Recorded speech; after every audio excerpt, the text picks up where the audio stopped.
Aujourd'hui, nous allons démarrer le cours sur les cycles moteurs, des moteurs thermiques. Donc, nous allons étudier le fonctionnement du moteur 4 temps à explosion, qu'il soit moteur essence ou moteur diesel, et on verra aussi rapidement le moteur à 2 temps.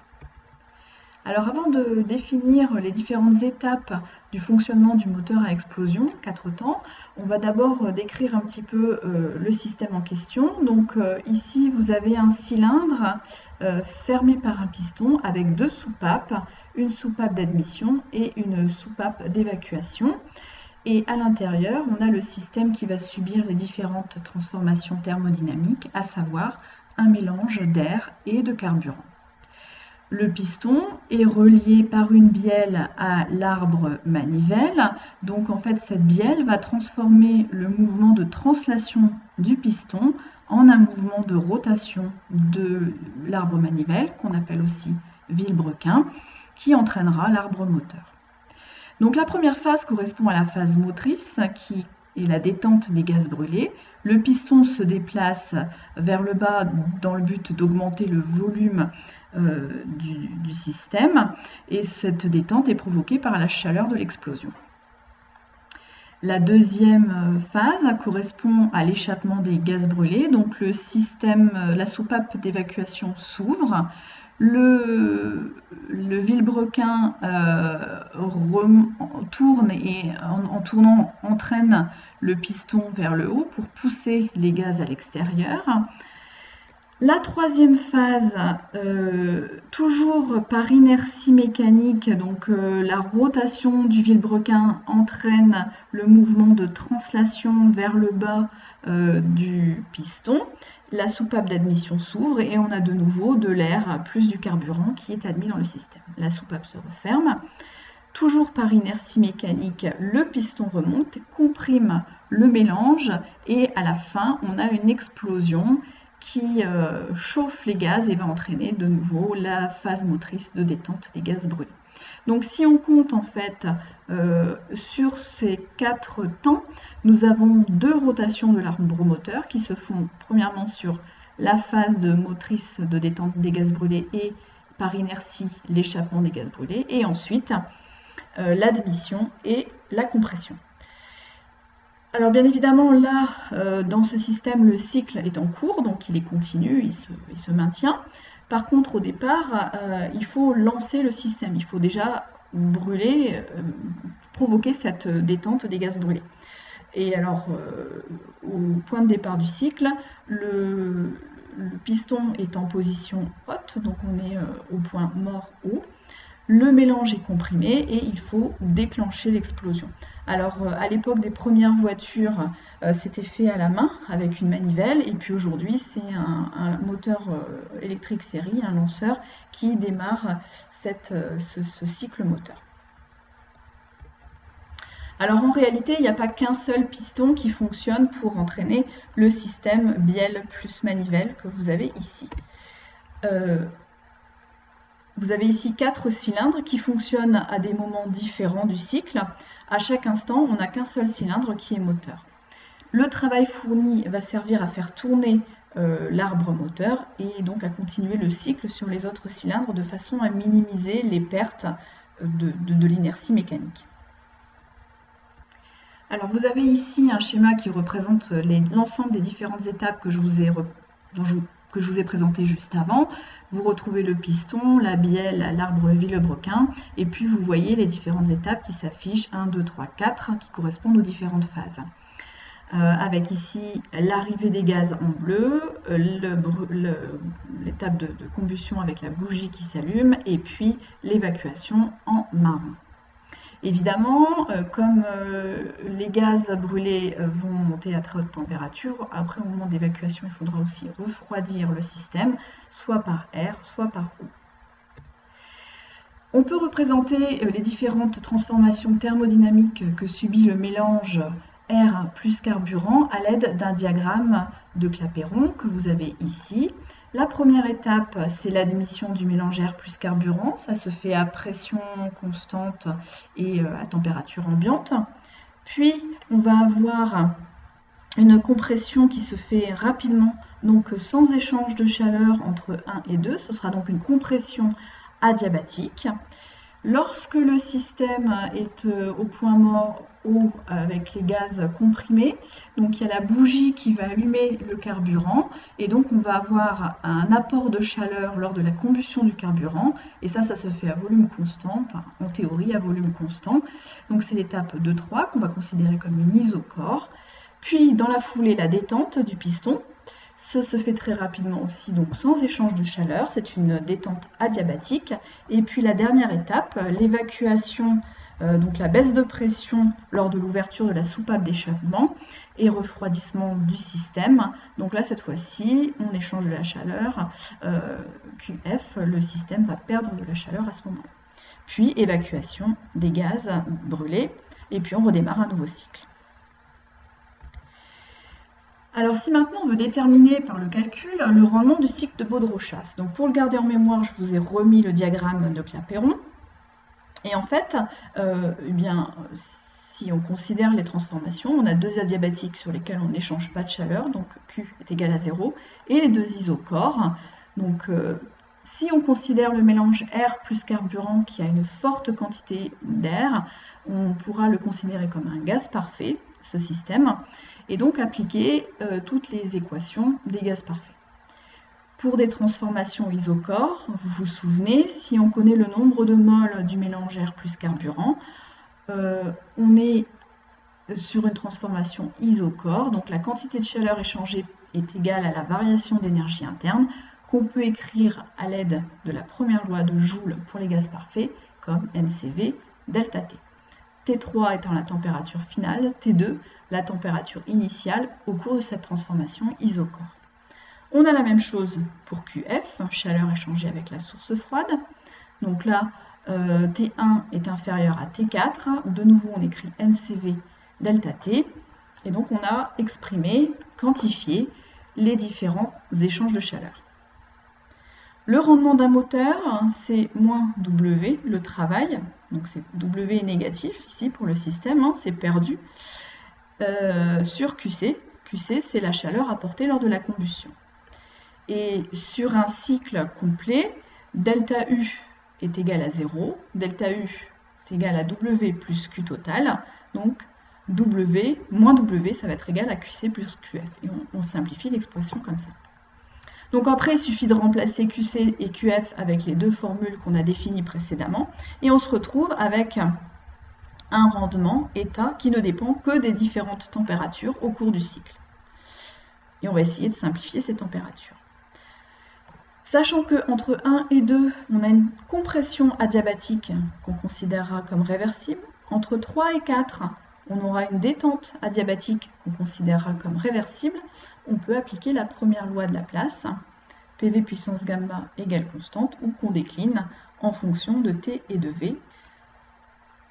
Donc on peut aussi appliquer la loi de Laplace entre 1 et 2 ou entre 2 et 3 avec les variables T et V, à savoir T fois V à la puissance gamma moins 1 qui est égale à une constante. Donc ça nous permet en fait de simplifier, de transformer T1 sur T2 en fonction de V2 sur V1. Alors V2 c'est le volume minimal et V1 c'est le volume maximal. Et on voit comme entre 2 et 3 et entre 4 et 1 on a des isochores. V2 c'est égal à V3, V4 est égal à V1. Donc ça nous permet en fait d'avoir une relation simple entre les températures T1 et T2 et T3 et T4. On simplifie tout ça. On se retrouve finalement avec état qui est égal à 1 moins V1 sur V2 à la puissance 1 moins gamma. Et si on appelle A le taux de compression du moteur, c'est-à-dire le rapport du volume max sur le volume min, eh bien on a une relation simple pour exprimer le rendement. Et en général, ce taux de compression du moteur est une caractéristique du moteur, donc on peut ainsi avoir une idée assez rapidement du rendement du moteur. Alors je vous invite à refaire par vous-même ces calculs, ça n'est pas très compliqué, il faut juste s'accrocher un petit peu et s'y tenir. Alors, le cycle de Baudrot-Chasse dont je vous ai parlé, c'est un cycle théorique, la réalité est un petit peu différente, vous retrouvez ici les différentes transformation. L'admission, elle n'est pas tout à fait à pression constante, on a une petite diminution de la pression. La compression, elle est adiabatique. Et puis ici, vous avez l'explosion. Donc en fait, l'explosion démarre avant que le système n'ait atteint son volume mort haut, le point mort haut. Et puis, vous voyez aussi, la détente démarre un petit peu avant la fin. Enfin, voilà, elle démarre rapidement. Et après, on a un refroidissement qui se fait très rapide. L'échappement des gaz se fait sur toute cette portion-là. Donc le rendement réel, il est un petit peu diminué, il est diminué par rapport au rendement théorique. On a un rendement réel qui est de l'ordre de 0,35. Des éléments importants pour caractériser les cycles moteurs, on va plutôt utiliser la puissance que les échanges de chaleur pour déterminer le rendement. Donc on va définir la puissance mécanique du moteur comme étant le travail divisé par la période du cycle. Et de même, on pourra définir la puissance thermique comme étant la quantité de chaleur fournie par la source chaude, donc lors de la combustion, divisée par la période du cycle. Si on appelle NT le nombre de tours moteurs par seconde, ça nous est donné par le compte tours, le nombre de cycles par seconde, je vous rappelle qu'on a 2 tours de l'arbre moteur pour un cycle, donc c'est le nombre, c'est NT divisé par 2, et la période du cycle, c'est 1 sur NC. La puissance thermique, elle va dépendre du carburant qu'on utilise et de son pouvoir calorifique. Donc ça dépend à la fois de la consommation et aussi du pouvoir calorifique du combustible. Alors après le moteur essence, on va avoir le moteur diesel. Donc le cycle que subit le moteur diesel, il est un petit peu différent du cycle Baud-Rochas. Vous voyez, dans le Baud-Rochas, nous avions 2 isochores, 2 adiabatiques. Et là, en fait, on va avoir une isochore et une isobare, une transformation isobare. Alors, l'utilité de ce moteur, c'est qu'on a un carburant qui est de moindre qualité, mais il fonctionne quand même, et il ne possède pas de bougie pour enflammer le carburant. Celui-ci, en fait, va s'auto-enflammer à la fin de la compression adiabatique. Alors, la première étape, elle est la même que pour le cycle Baud-Rochas. On a une admission qui se fait à pression et à température constante. Ensuite, BC, on a une compression adiabatique réversible. Et puis, entre C et D, en fait, on a une pompe qui va injecter le combustible. Donc, en fait, toute la première partie se faisait uniquement pour de l'air. Et là, entre C et D, on a l'injection du carburant. Et en fait, lors de cette injection, comme on est à haute pression, il s'enflamme spontanément. Et donc, en D, on peut démarrer la détente adiabatique. Donc, en C, la température, elle est de l'ordre de 600 degrés Celsius, la pression est de l'ordre de 20 bars, et en D, à la fin de la compression, la température est montée aux alentours de 1500 degrés Celsius. En E, on a l'ouverture de la soupape d'échappement, donc la pression va chuter, et le système va ensuite, les gaz de combustion vont ensuite être évacués. Alors pour définir en fait le rendement du moteur diesel, on va avoir besoin de 2 nouvelles caractéristiques. Le taux de compression, qui correspond, donc petit a, qui correspond à V2 sur V1, V2 étant le volume en fin de combustion, et V1 le point mort haut, et B, le taux de détente, qui correspond en fait à V3, à V2, donc le volume à la fin de la combustion, sur V3, le volume maximal. Donc à partir de ces 2 variables, là encore, ce qui nous suffit de connaître, c'est les quantités de chaleur échangées sur un cycle. La chaleur échangée, on a des échanges de chaleur en fait que sur deux zones, sur la zone CD qui est une transformation isobare et sur la zone EB qui est une transformation isochore. Entre B et C et D et E, comme on a des transformations très rapides donc et adiabatiques, on n'a pas d'échange de chaleur. Donc finalement, QC, c'est la quantité de chaleur qui est échangée qui est fourni au gaz lors de la combustion, ça se fait à pression constante. Donc pour une transformation d'un gaz parfait à pression constante, on l'exprime sous la forme NCP delta T. QF, c'est la chaleur échangée lors de l'ouverture de la soupape, lors de la chute de pression. Ça se fait à volume constant. Et donc, on reprend l'expression précédente, NCV delta T. Le rendement, c'est toujours moins W sur QC. On est sur un cycle, donc delta U est égal à 0, qui est égal à W plus Q total. Donc moins W, c'est QC plus QF. Et puis, on n'a plus qu'à remplacer QF et QC par les formules qu'on vient d'exprimer juste avant. Et là encore, en utilisant de façon appropriée la loi de Laplace, on va pouvoir transformer ce rendement pour ne l'exprimer qu'à partir des taux de compression et des taux de détente. Donc si vous faites le calcul, vous allez retrouver cette relation. Et puis si vous n'y arrivez pas, ne vous inquiétez pas, on le fera ensemble en TD. Alors on arrive maintenant au fonctionnement du moteur de temps. Le moteur de temps, donc son fonctionnement est représenté avec le petit schéma actif que vous avez ici sur la droite. Et dans les transformations thermodynamiques sont représentées dans un diagramme de Clapeyron que vous voyez ici sur la gauche. Alors ce moteur de temps, il suit un cycle qu'on appelle le cycle de Lenoir. Et la particularité, c'est qu'on a autant de cycles que de tours moteurs. Alors que pour le cycle diesel ou le cycle de Baudrochasse, on avait 2 tours de l'arbre moteur pour faire un cycle. La première étape, de A0 à A, on a l'admission de l'air plus le carburant. Entre A et B, on a la combustion instantanée qui se fait à volume constant. Puis entre B et C, on a une détente adiabatique. Et finalement, entre C et A0, on a l'échappement des gaz de combustion à pression constante. Donc en fait, les échanges de chaleur se font entre A et B au moment de la combustion instantanée qui se fait à volume constant. Et puis, ça se fait aussi, donc l'évacuation de la chaleur se fait sur la phase C à 0, qui est une phase isobare. Donc là, ce qu'on va définir, c'est un taux de compression pour le rendement du cycle de Lenoir. Donc le taux de compression, il fait intervenir les pressions. P2, la pression haute, sur P1, la pression basse.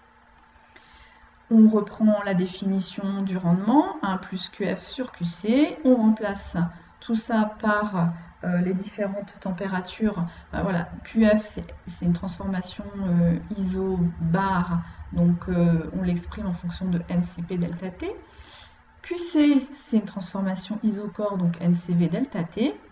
On peut ainsi exprimer le rendement en fonction des températures aux différents stades du cycle et de gamma en fait, qui est égal à Cp sur Cv, ça ne change pas. Et puis si on introduit le taux de compression et qu'on utilise la relation de Laplace sur la transformation adiabatique réversible, on va pouvoir exprimer le rendement en fonction de A et de gamma. Donc vous avez ici le résultat. Là aussi, on pourra le recalculer en TD. Donc voilà, on a balayé les différents moteurs thermiques, on a vu quelles étaient les différentes transformations thermodynamiques qui intervenaient dans ces cycles, sachant qu'au départ, le système qu'on définit, c'est un mélange d'air plus de carburant pour le cycle de Baudrochasse, ou bien un mélange, ou bien de l'air seulement pour le cycle diesel auquel on injecte ensuite le carburant, et pour le cycle de Lenoir, là aussi, on a un mélange air plus carburant. Donc on va maintenant mettre tout ça en pratique dans le cadre des applications des TD.